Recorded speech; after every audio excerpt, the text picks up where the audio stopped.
Hey everyone, ready for a deep dive? This one's kind of different. We're looking at festivals and celebrations, but our source, get this, it's a podcast script meant for like teaching English. Interesting. Yeah. But I was thinking, even though we all speak English here, seeing how it's taught can be really eye-opening. Oh, absolutely. You uncover all sorts of assumptions about culture that you wouldn't think about otherwise. Exactly. So like picture this.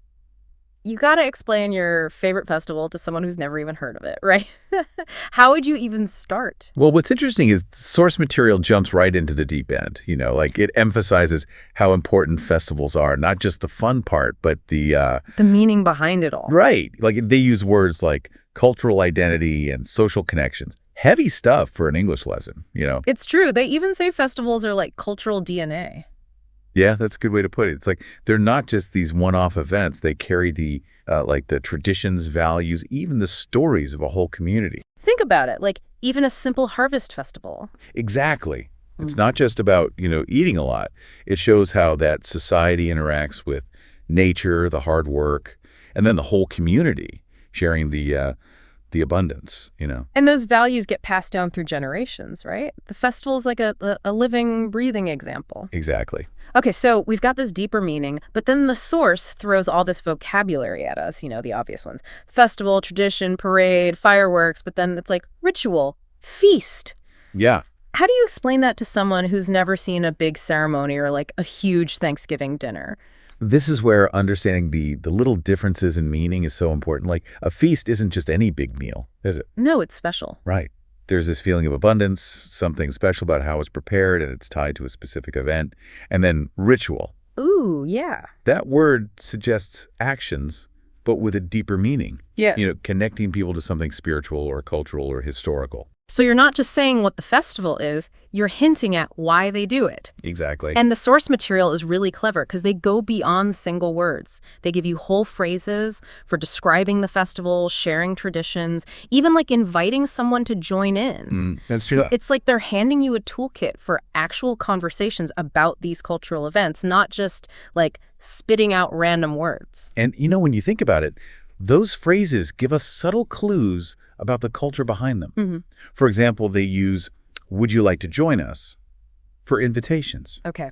That implies this focus on community, on being inclusive, which is often at the heart of so many celebrations around the world. It's saying like celebrating together is important. Right. This reminds me, they have a whole section on common mistakes. And honestly, who hasn't struggled with pronouncing the name of a festival from another culture? Oh, tell me about it. Like, the source mentions Diwali specifically, and it's not just saying don't mispronounce names. It's using Diwali to show that even a little mispronunciation can cause misunderstandings, and even worse, disrespect. It all comes down to respect, really. How we speak shows how much we value other cultures. It's like a small gesture, but it means a lot. Like, you're saying, I see you, I respect you, and I'm trying to understand your culture. Exactly. And, language learners often have this fear of making mistakes, but the source encourages asking for help, looking things up. Right. It's not about being perfect. It's about showing respect and realizing that learning is a journey. That's a great point. Okay, let's try something fun. Imagine I'm clueless about festivals. Can you describe your favorite one using only those vocabulary words from the source? Like a super quick festival telegram. Okay, festival.music.colorful.costumes.dancing.feast.fireworks. I get the idea, but it's not exactly vivid, is it? And now try using some of those phrases they give in the source, like you're actually trying to get me excited about it. All right, how about this? My favorite festival is full of vibrant music, and people wear these amazing, colorful costumes. Everyone's dancing in the streets, there's incredible food everywhere, and at night, the sky explodes with this breathtaking fireworks display. It's a true feast for the senses, and I would love for you to experience it with me someday. Wow, okay. That's completely different. I can practically hear the music and smell the food. It's like language can really transport you to another place. It really can. And the source talks about that too.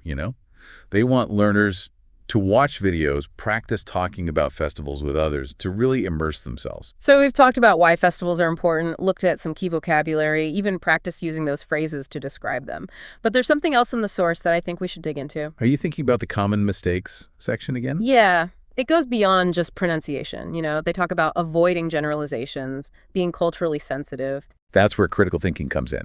It's easy to assume all festivals within a culture are the same, but just like with people, there's so much diversity within cultures. And that's what makes exploring different festivals so fascinating. Exactly. It's like they're encouraging us to be curious, ask questions, and approach learning about other cultures with like humility and an open mind. And in a world where we have so much information at our fingertips, it's even more important to be mindful of our sources and approach new things with a critical eye. We've covered a lot here. Who knew an English lesson could be so thought-provoking? Mm. But before we move on to part 2 of this deep dive, I want to leave you with a question to think about. Imagine you're explaining your favorite festival to someone who's never heard of it. What details would you focus on? What words would you use to really bring it to life? Keep that in mind as we continue our exploration in part 2. So, welcome back to our deep dive into festivals and celebrations. I hope you've all had a moment to think about how you describe your favorite festival to someone totally new to it. It's a really interesting way to think about how we communicate these cultural experiences, you know? It really is. You know, listening back to part 1, I realized something.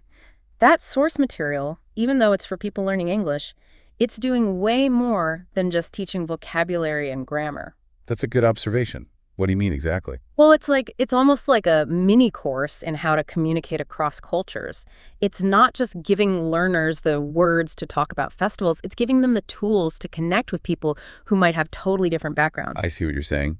By focusing on the language of festivals, it's subtly teaching things like active listening, empathy, respecting different viewpoints. Exactly. Like that common mistakes section, it's not just about avoiding grammatical errors. It's about being sensitive to different cultures. Remember how they used Diwali as an example? Yeah. They went beyond just saying, don't mispronounce it.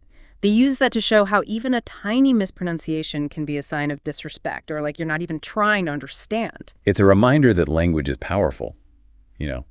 We should use it carefully, especially when we're talking about other cultures. It's like they're saying, hey, words matter, so choose them wisely. Makes me wonder if there are other hidden lessons in there that we haven't even noticed yet. That's what I love about these deep dives. There's always more to find, and often the most interesting stuff comes from the simplest sources. Totally agree. So, to our listener out there, keep those critical thinking caps on. You never know what aha moment is waiting around the corner. But for now, let's go back to that vocabulary focus for a minute.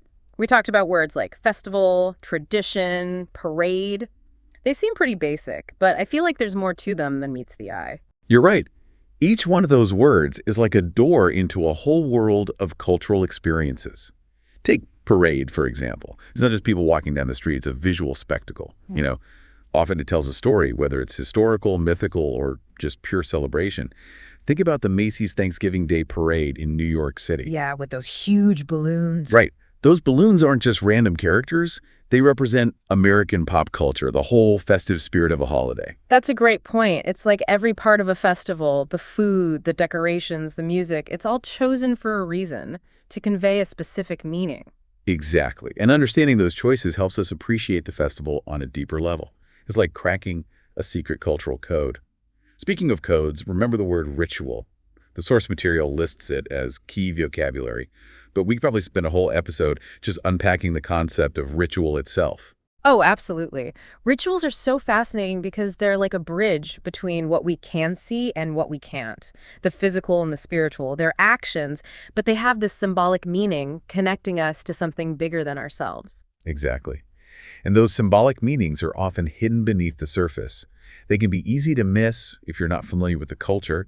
Like think about lighting candles during Hanukkah. Okay, yeah. It's not just about having light. It commemorates a historical miracle, symbolizes bringing light into darkness, embodies hope and resilience. Someone who's never experienced Hanukkah wouldn't get all that just from seeing the candles. It's the context, the meaning behind it that makes it a ritual. Precisely. That's why learning the words is just the first step. The real learning comes from understanding the culture, those deeper layers of meaning. But let's not forget about those ready-made phrases for talking about festivals. The source material gives us a bunch of examples, and I gotta admit, I was trying them out in my head like I was getting ready for some festival-themed conversation. Me too. They're really useful because they give you a framework for having those deeper conversations about festivals. It's not just stating facts, it's about sharing your own experiences, hearing other people's perspectives, and having a real cultural exchange.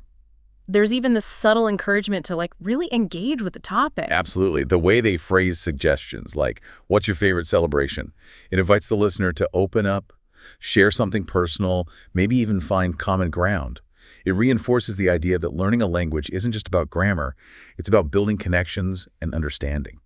I'm starting to think this English language podcast is secretly a mission of cultural diplomacy. Maybe is. And what a great strategy, right? Making learning about other cultures feel fun and accessible. No boring textbooks or lectures, just genuine connection and shared experiences. We've covered so much in this part, looking at the hidden lessons, unpacking those deeper meanings of the vocabulary, realizing how powerful those phrases can be for having real conversations about festivals. But before we wrap up, I want to leave you with something to chew on. Remember how we talked about festivals reflecting cultural identity? What happens when cultures change and evolve? How do festivals adapt? What new festivals might we see in the future that reflect our changing world? Welcome back, everyone, for the final part of our deep dive.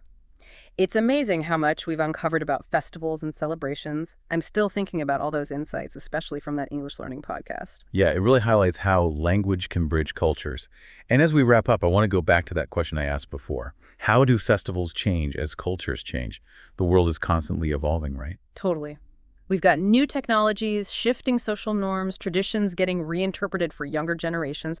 So how do festivals, which are often so rooted in the past, keep up with it all? How do they stay relevant? That's where it gets really interesting, that mix of tradition and innovation. Think about how many festivals have embraced modern things without losing their core identity. Like, so many traditional celebrations now have social media pages, hashtags, online communities. Oh yeah, where people can share their experiences, connect with others who celebrate the same festival, even if they're miles apart. Exactly. It's like they're finding new ways to express those age-old traditions in a language that speaks to today's world. And it's not just technology. We're seeing festivals become more inclusive, more diverse, reflecting how society is changing. Absolutely. Lots of festivals are mixing in elements from different cultures, creating these hybrid celebrations that blend traditions together. It's a beautiful reflection of how interconnected we all are. It makes you wonder, could we see completely new festivals emerge? Ones that celebrate things like digital art, global interconnectedness, even space exploration. The possibilities are endless. As the world gets more complex, I think festivals will become even more important for building understanding, creating communities, celebrating those shared human experiences that unite us. Before we finish this deep dive, I want to bring it back to you, the listener. Remember at the beginning, we asked how you'd explain your favorite festival to someone new. Well, after all this discussion, has your perspective changed? What new insights would you bring to that conversation now? It's not just about giving information, remember? It's about sharing a part of who you are, inviting someone into your world, maybe even inspiring them to explore something new. Well said. So go out there, embrace the spirit of celebration, and keep those conversations going. We'll see you on our next deep dive.